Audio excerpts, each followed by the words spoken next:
our superstars.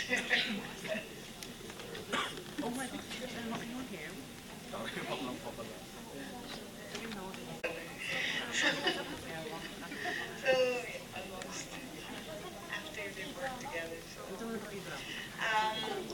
thank you so much for coming. It's a Thursday, and this is usually when we hold our openings, and we have this special conversation with all the artists who are here. I just want to say that this is a very special occasion because we have a conversation and an exhibition where all our artists and the curator are here. And it's very rare for MCAD to have something like this. So I think this is a very privileged group to actually have their ideas one-on-one presented, and it's just not another layer of just experiencing the work, but also experiencing how they speak and how their ideas are. We have Rudy taking your photos. It's a reversal of the gaze. No? So first, I'd like to introduce the exhibition. So the exhibition is called the Extraordinary, and we are very happy to have with us the Taiwanese cultural. Is that the embassy now? Present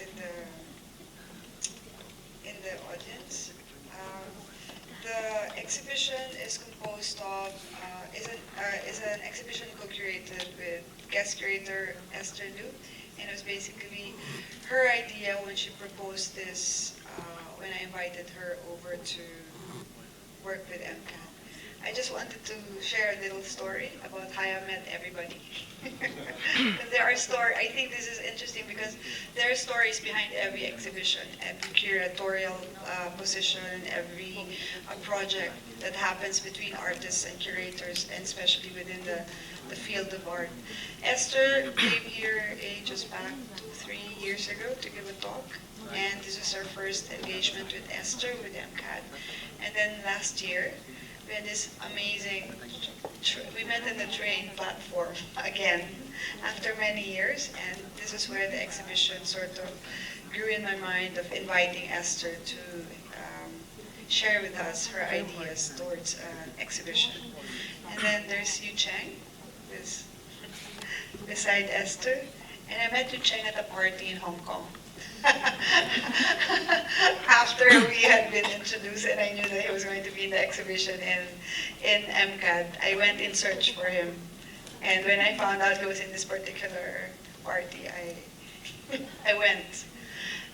Then beside Yu-Cheng, we have Gary Ross Pastrana, whom I met a long time ago with his first work in a project space called Big Sky Mine. That really dates us. Nobody knows what Big Sky Mine is, but it's a very important, if you do your history, it's very important. And then we have Tromarama here, which is a collective from Bandung, Indonesia. And we have Rudy Tumena, Herbert Hans, and Feby Baby Rose. And I met them 10 years ago, again. And I worked with them with the Singapore Biennale in 2008. So I think these are personal touch points, which I think are very interesting and actually has fed into the curating of Esther, which is very organic, very easy, and I think very pure in its essence at the end of the day.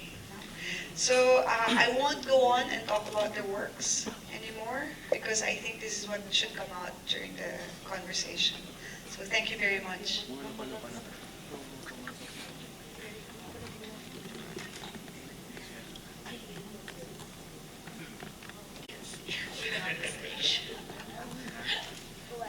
Thank you everyone for coming to this session of sharing, and this is an artist talk before the opening, before you guys see the show. So I guess actually instead of speaking directly about the show, we were just speaking from all the personal departure of our artistic practice. So it will be a sort of introduction for every artist artist to you, since most of us are coming from somewhere else. And so I guess this is a very interesting occasion that we have here before the opening, and we can introduce ourselves more as a person, as an individual, and the artist, as a curator, to you.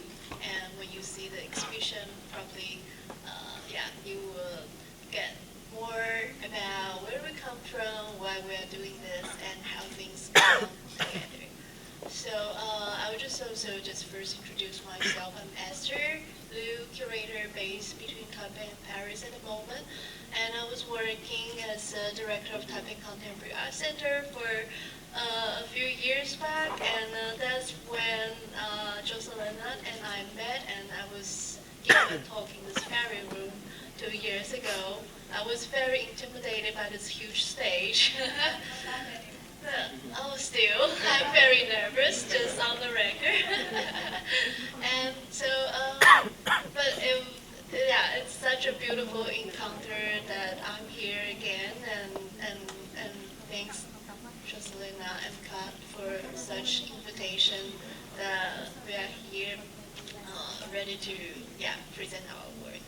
So, and thanks to all the artists that we share the stage here.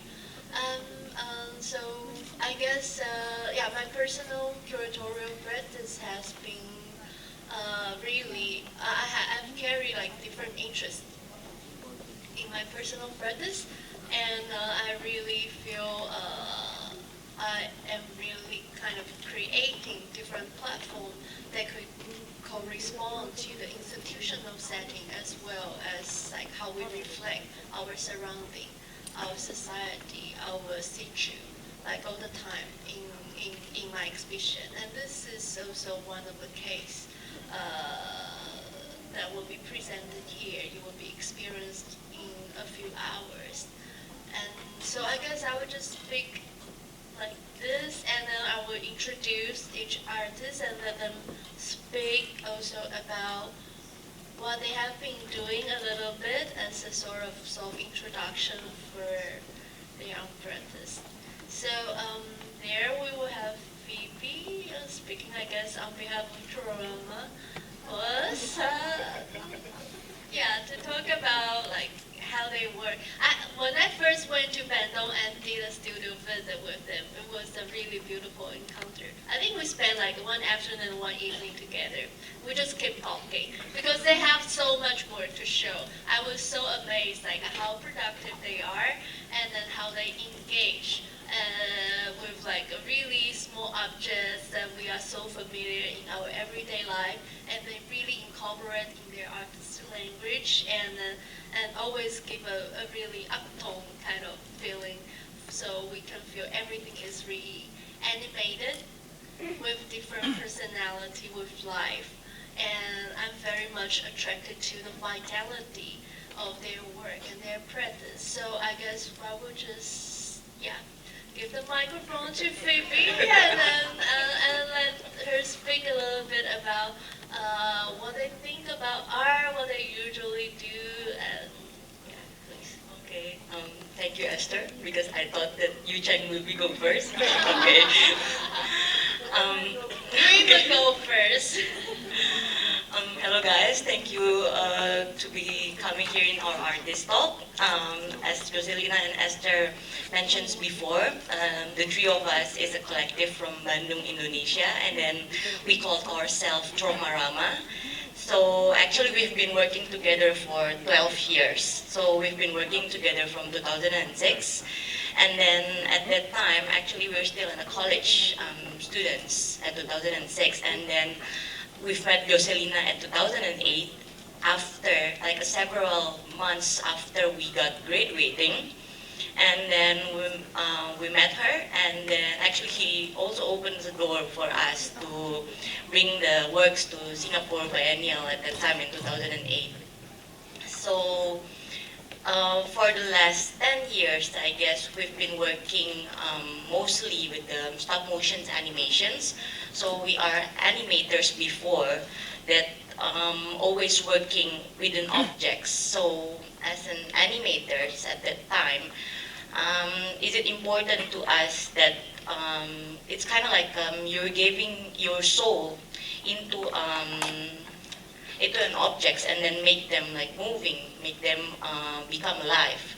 So that's a practice that we've been doing for 10 years, making a video. But maybe at 2015, we're kind of like shifting our practice and our subject matters, because yes, 10 years as an animator is a long years, and then it's also enough for us to creating a stop motions. And then the next questions are what is animations for us? Like so from that point, like you're questioning the animations for yourself, and then we'll start thinking in 2015 like the idea of screen culture is pop up into our mind, because in 2000 and actually, like if we are talking about the internet, it coming to Indonesia in around in the late 90s, and then everybody have their social media in 2011, but the booming, like when everybody really using their phones, it's happening on 2015. So also and then we also realized that before, when we watching TV, like there's a big company, there's a big television company that doing stuff for you. So in your positions, you just like a viewer, like a viewer to like you always consume what the media gave it to you. But when we're coming to the internet era, you kind of like someone who produce, and also someone who distribute, and someone who also consume that kind of content that you're using, or another users also doing it. So in that idea, we're thinking like in 2015 we have this show called Panoramics. So it's kind of like a mixture about we try to questioning about the intersections between what is truth or what is not, because everybody always interpreting something on the screens is as the truth. And then so we realized that we could play with it, and also we could determine something like what happens on the screens and what happens on the physical reality. Are they connecting as a spatial movement or not? So that's why maybe I could show like one slide showing here. This image is the title of the work is Aletheia. And then that image is it's a relationship between like a 3D plants that actually responds to lights, because it's a very natural things like photosynthesis and taxis is a natural things that happens with the natural thing. So plants will be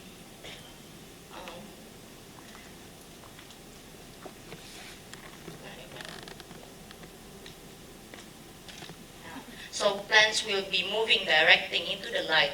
But in this kind of like with also happening in technology, actually they kind of like what could I say this? But what happened with technology, they kind of like overpowering like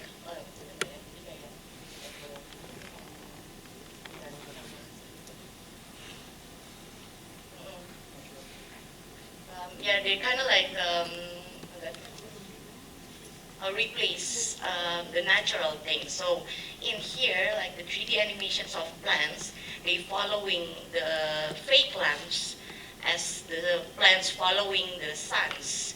So people, when they get inside the rooms, they they thinking this is kind of like a natural interactions between the plants and then the lights, but actually we made these things up, so we play with their logics, like people, because it's a natural thing, like plants will be going into the suns where they're shining, but inside the gallery, we try to make these simulations and then use the space as that this is like a really physical interactions with the work. So we're like to playing in this kind of like sense.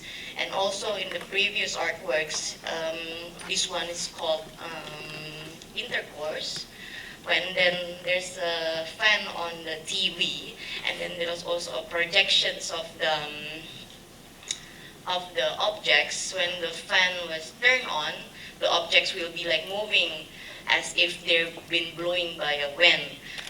But actually, when inside the gallery, nobody wants to cross that space. So we thought that the interaction between screen actually is a physical interaction with the physical space. So that bringing us like to the three works that we've been presenting in the gallery downstairs. It's always talking about the transactions of value, and then also the cycle of production, distribution, and consuming at the same time, and how the transactions of the images will be like will be circulated. So I guess that's kind of like a brief introductions what we've been doing right now. You're so well articulated in terms of speaking over through addressing your curiosity and the work downstairs already. So I guess we will move to Gary, but maybe later we'll come back and Gary, can you speak about you? Okay, good afternoon, everyone. So, I guess maybe 10 years ago, I started thinking about what I was doing. I always approach my work very instinctively, I would say. From since most of you are students here, maybe it would be nice to talk about, I guess, coming from that age and then developing to what I'm doing now. So I was really, trying to learn about conceptual art or contemporary art at that time. But I was just still, I guess, experimenting and then testing out video, sculpture, installation. And then I remember about maybe I think 10 years ago, I was trying to write about my practice for a catalog, and then that's when I somehow narrowed down my practice into thinking of in terms of objects. That I see myself. I began to see myself as an object maker. Apart from my art practice, I was also working as a production designer, and then I was also working in fabrication. So all my activities somehow revolved around the making of things.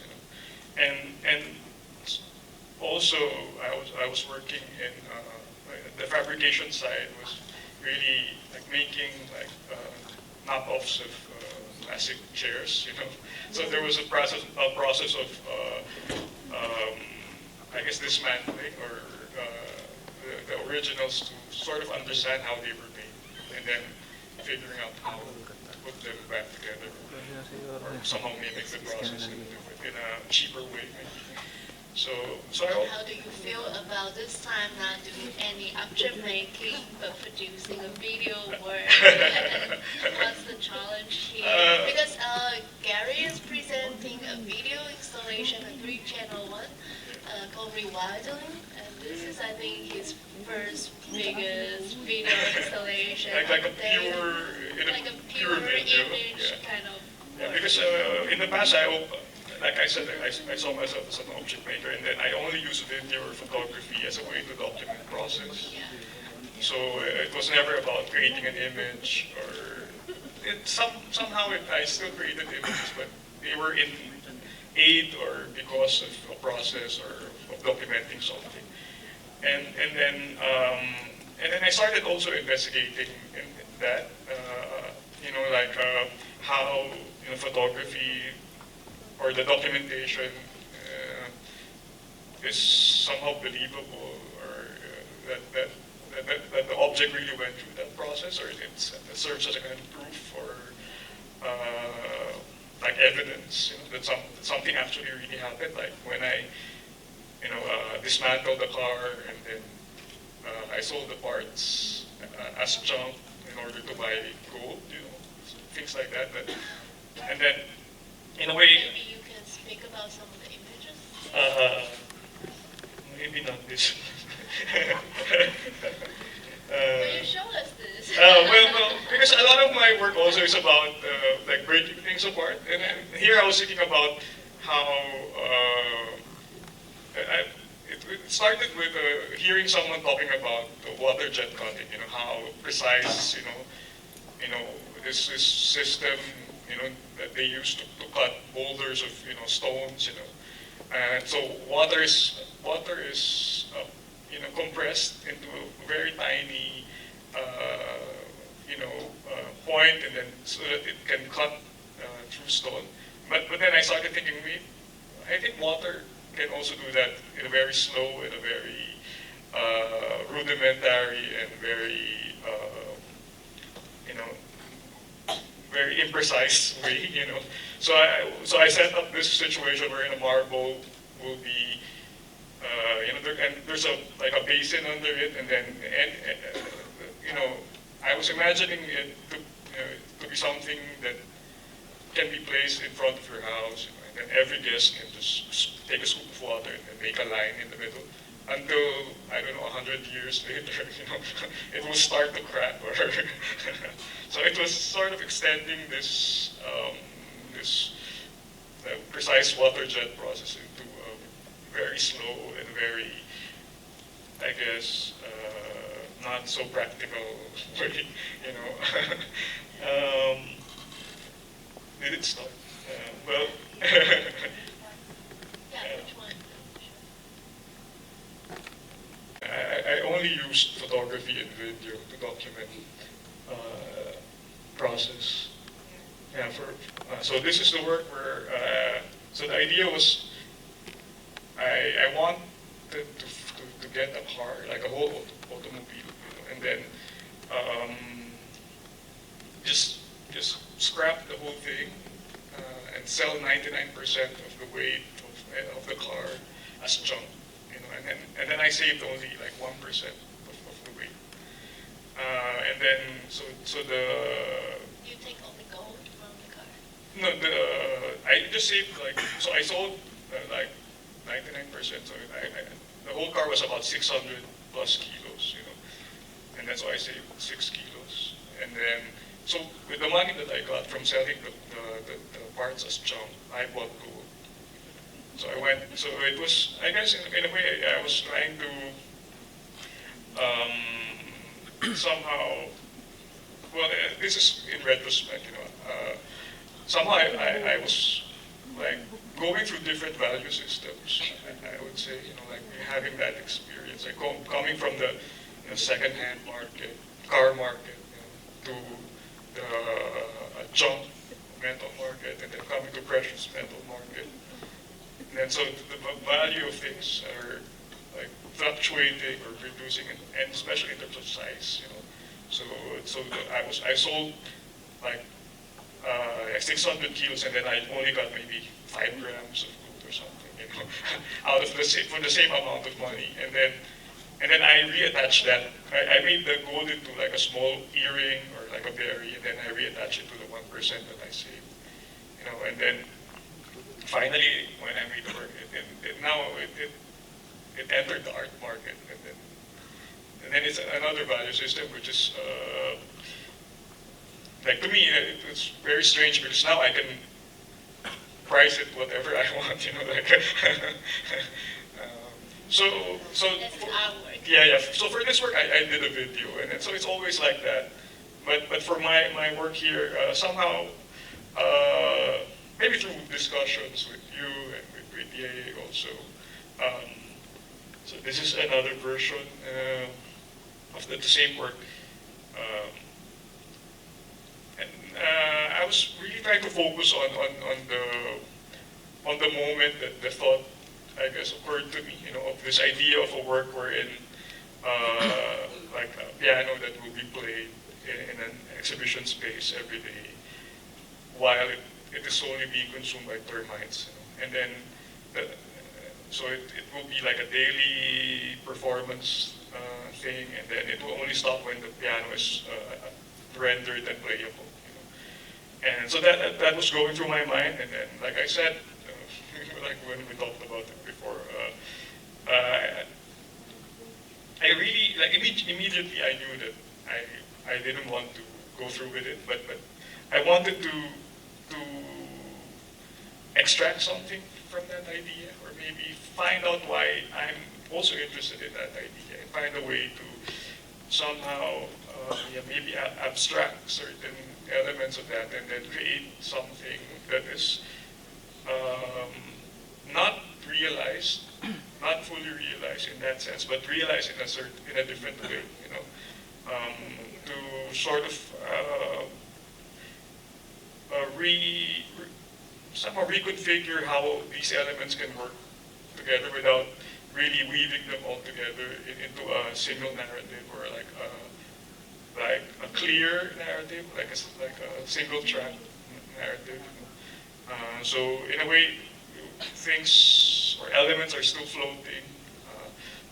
I spent time talking to some experts about about termites, about piano making, about music, but then all the elements are somehow still independent and can still be experienced by viewers or even by myself as you walk through the space, hopefully.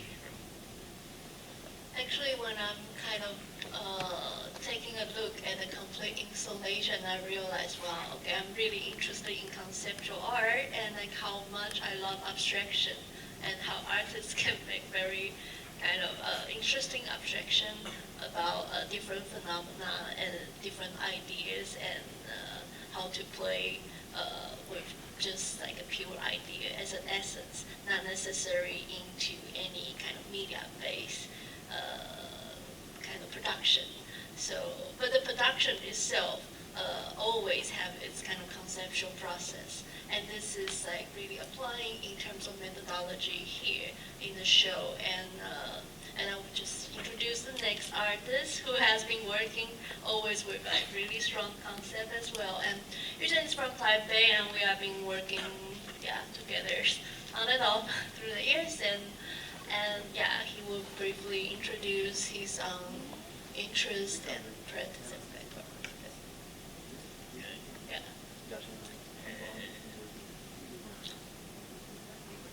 I think I prefer present this new piece because I have a lot of story. You have a lot of story. Now I mean a lot of work. So maybe we just share this new piece. Is quick.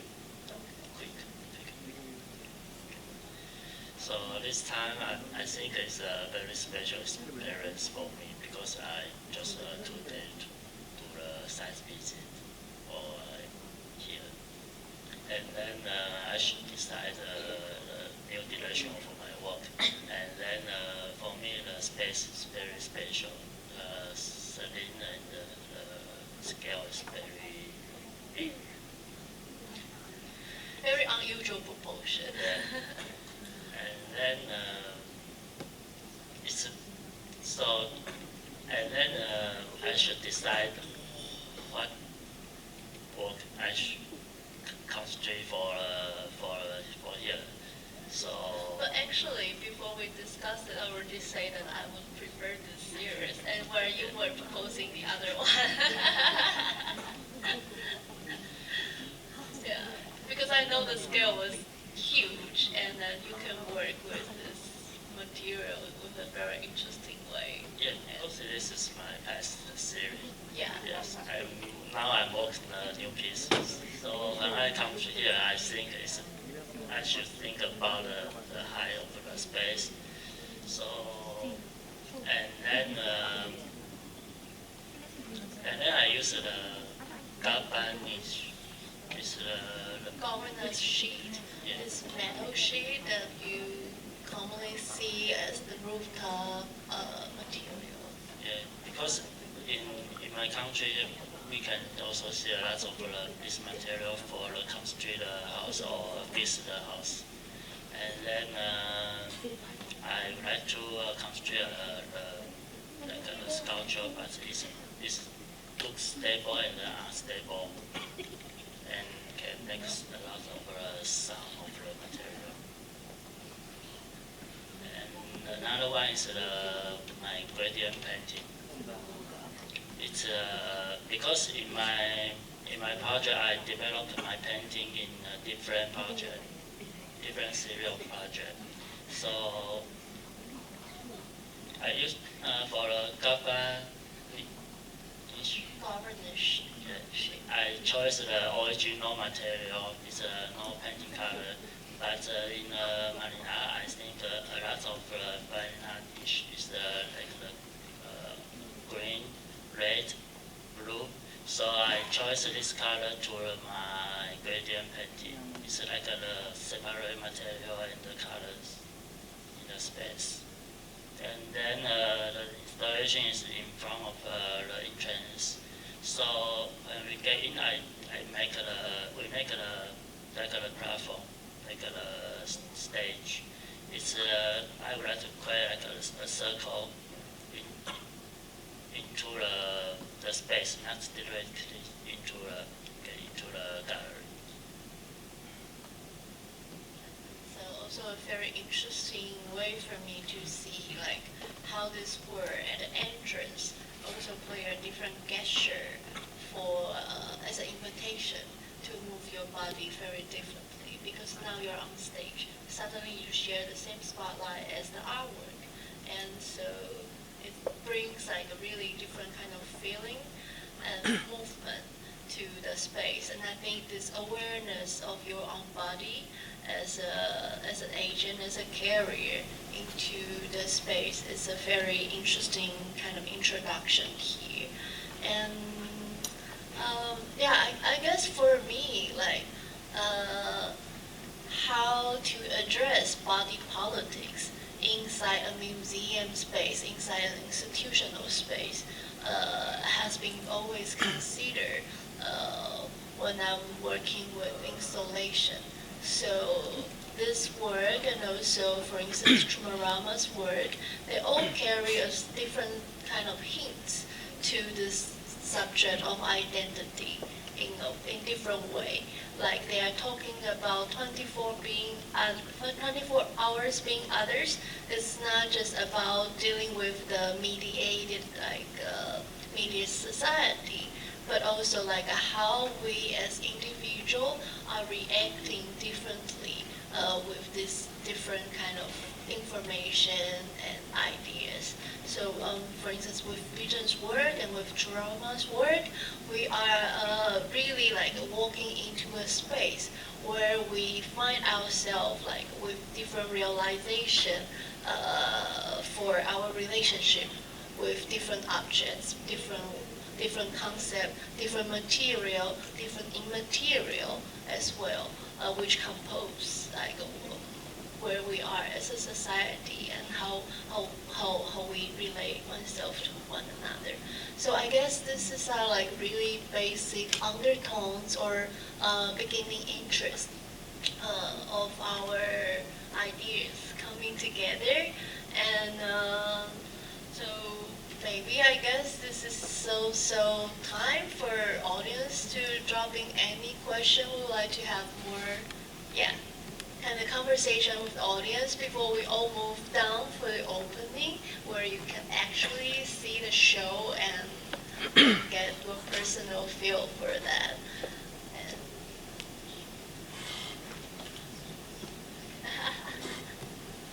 yeah, or you have any questions to the image that has been rendering on the screen, or yeah, you have a question. I'm really curious, Yu-Cheng. about your big plates and the Dyson fans that you've shown in several occasions? Because these are also performative in nature, because there's somebody who cleans it. No, so it's clean. Yeah. So could you tell us more about that, for example? Giant plates and chopsticks. It's look like a sculpture or installation, but it's probably not sculpture. It's like a tool for performance, and the performance come from the app. It's an app for the clean. We can do the reservation of the clean house. It's like in China, they are like very big with the app. Like you can order everything, like with different apps, right? And you can order actually your like house cleaning time through the app. So actually, he is using this app. That's it. No, not That's you. it's like if an audience would like to this performance, you can order the performance tomorrow, and you come to directly to see this performance. Yeah. So it actually reflects to the kind of particular Chinese society. Yeah, also speaks a bit to their project. Actually, like they are like really very similar layers of interest in among these three groups of artists. Yeah, but it's just like everyone kind of using different techniques and to approach different ideas. When I was looking at this stone cutting through by water, I was also thinking the other word by Yu-Cheng. Actually, I would just briefly mention it. I really liked his big monochrome painting, which is a black canvas and painted hourly by the exhibition guard. So it's also a kind of indication of labor, but also a kind of dialogue in the art history to talk about what's the meaning of a monochrome painting or the meaning of painting itself. So for instance, like for Yu-Cheng, painting is never just a painting; it's an object for different kind of engagement. And in that case, it's a kind of world record that he invites a gallery guard. But that gallery guard he found this temporary worker through, there's a very long story, through newspaper ads, like the classified ads. Like he is looking for somebody, but it's like from different earlier project. And this guy kind of stay in and out in his show. In his project, like different places. I even invite that guy as an artist in my previous show. Yeah. So it's like how do we generate different art, like through different process? Is something I think we share in common. And I think this exhibition is also proposing different generation of engagement and imagination with our work here. And so it's a very open kind of scenario that we really encourage every one of you to be part of this circulation of idea, of media, together with the exhibition.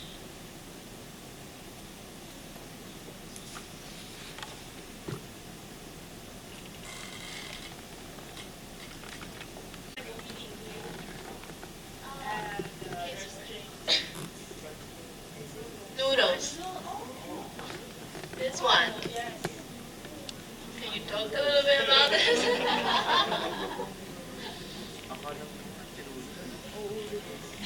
Show you had before you came.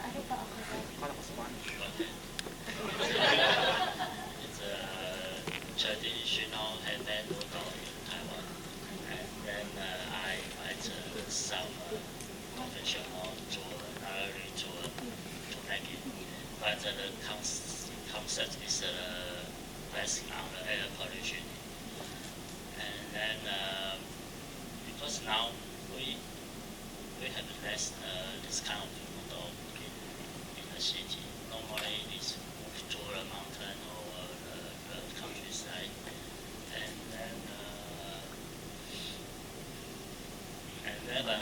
side pitch to the noodle company. In one of the company is mentioned good mountain, good water, and good noodle. Like the relationship of noodle and yes, and environment. So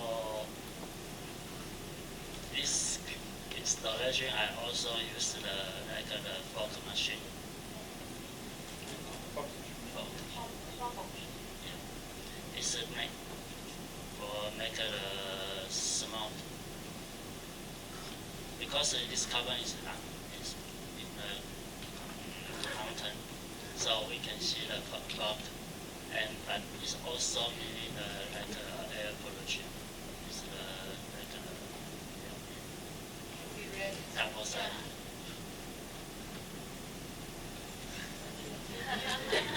This series, same as the big plays and big bowl one, trying to address to our relationship with the environment, with the idea of pollution and hygiene, or like how hygiene as a concept plays a role in the modernization like a process, like how we pursue hygiene as a standard, as a way of improving our life, and so there are like different layers of implication that is like indicated through these objects.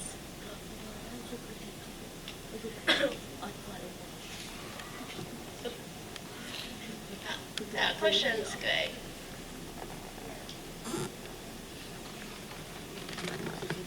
Hello. I've noticed that there are like a lot of unique pieces in this exhibit, but like I just like to ask if there happens to be a unifying theme for like all of them, like the exhibit as a whole. It's a basic question, but I just like to know. I'm sorry. Yeah, I think this exhibition proposed itself as a kind of open scenario. I don't consider there is a particular theme that would be responded like closely, theoretically, in terms of text for the audience. Because I think for me, like my concern is how this exhibition as a space can really be as much open as your everyday life, and how it kind of mirror and simulate one another. So if you get different sort of inspiration from the show, I think it's something that could easily flow to your everyday life as well. And I really kind of create this flow instead of a thing to frame this exhibition. And I think this is like kind of my curatorial approach for this particular show here. Thank you. So shared among artists and curatorial kind of idea, but there's like no fixed frame or answer for what you are definitely looking at. Because for me, I think, or for many of us, probably art is something always that's a question, and something that you are looking for, and something that is constantly need to be questioned. And I hope this question is very much open. In your mind, you can say, well, what is this? This is not art. And probably, this is something I really love to hear sometimes in my show, is that, what is it? Like, what the fuck is it? It doesn't make any sense. But that's a good starting point when it doesn't make sense, because that's how you start to exercise your brain, and how you start exercise yourself, and how you put yourself into a question. And yeah, but of course I know they're very good artists producing brilliant works, and I think this is just like a different way of inviting people into the work. Like among our discussion, like there are so many times we think, should we tell audience this? How much should we explain? And we really moderate level of information, like how much we want to tell, how much we leave it for you to imagine. And I think this is like for us exhibition maker, yeah, something we hold dearly in mind, like how we consider art as an agent that bridge different people, bridge different ideas, and that really needs to be initiated by audience as well, not just us as yeah, as an educator for art. Yeah, so I guess that's nice. Yeah. I have a question for Tromarama. Being a former stop motion picture artist, how did it influence your interest on creating artworks about the distribution and consumption of information?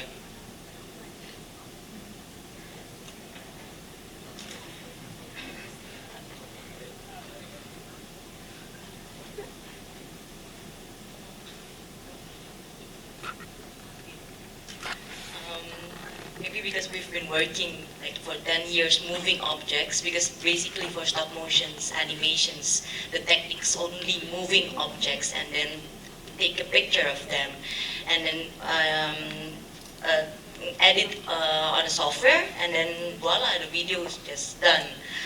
But the idea of like to make a discourse about how we deal with animation today is like, maybe I should make an example. Like if I want to make this bottle looks moving on the video, you take a picture from point A, and then after that you move it slightly, and then you take a picture. After several pictures, these objects will be moving will be animated.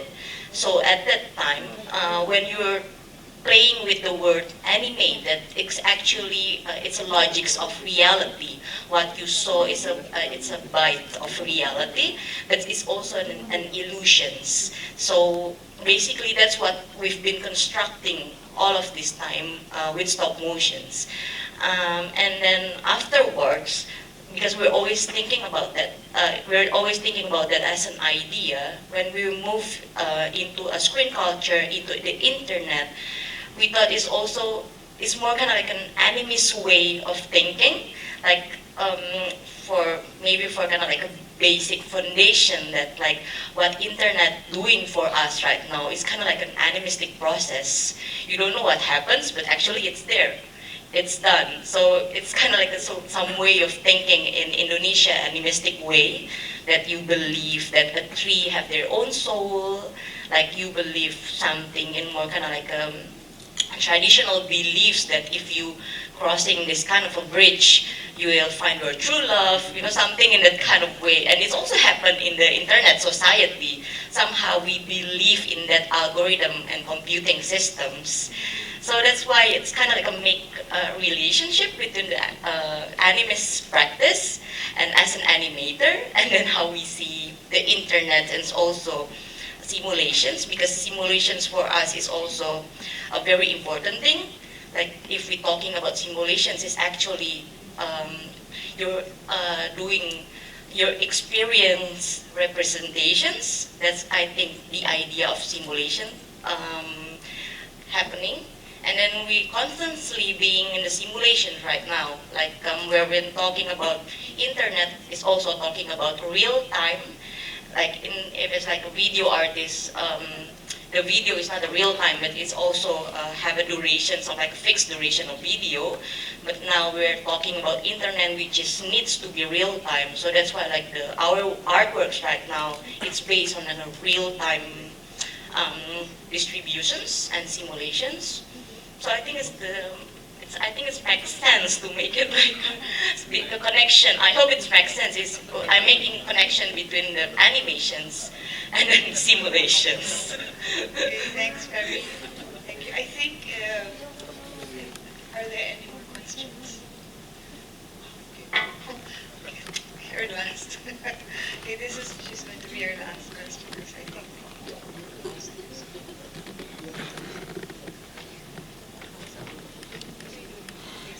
Hi, actually, I wanted to know, has the space of the MCAD been a big factor in making the works the artist selected to present to, make it extraordinary in terms of size?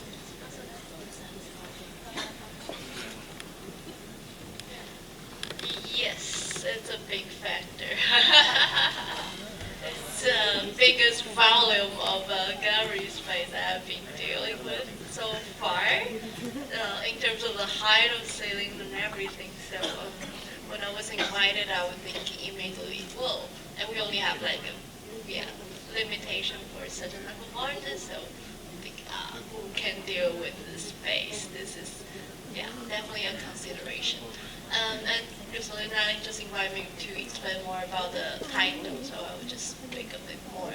The extraordinary refers for me to the effects that coming in between the material and the immaterial in the space. And I think the space actually is a very big reference here for all of us.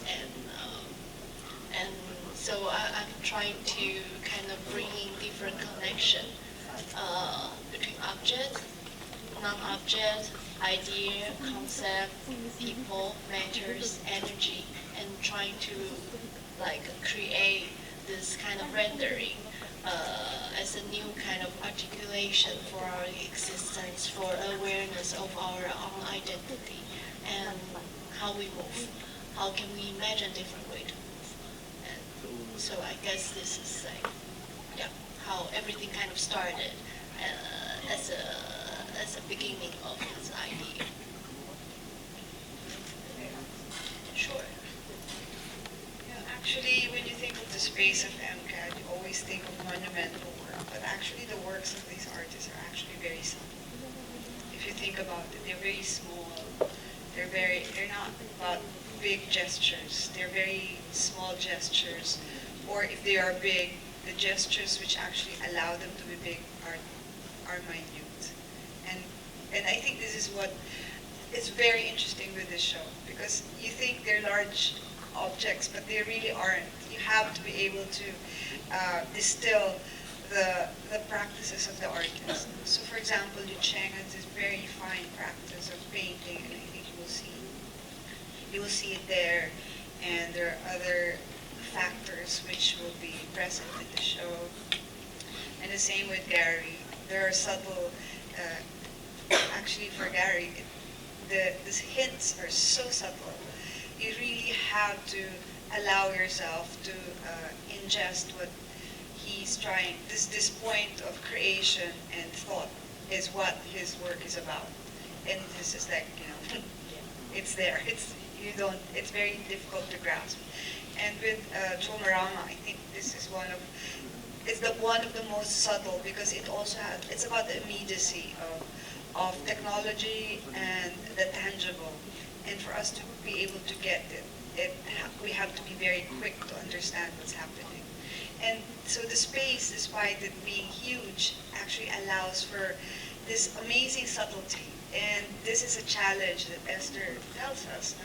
That it's such a challenge for us to actually enter the work and speak and see how this engages us, how we were able to say, what the hell is this talking about, And because it's not about the space, usually MCAD challenges artists to speak to it. They do, but I think the artists that we have now have been able to undermine how the space can be used. And Is it very different from previous? yes, huge expressions in MCAD usually, but I think this is such a beautiful, beautiful show, and I think I think this show is quite beautiful, and I think it allows for the audience. Maybe you think it'll go shoot, but not really. I don't think so. I think if you're engaged with it as much as Esther has demands artists, the agency of the audience to engage, I think it will come out very beautifully in your minds. So I think with this, we invite you to go to the exhibition, but first of all, I'd like to thank everyone for all the hard work and the engagement.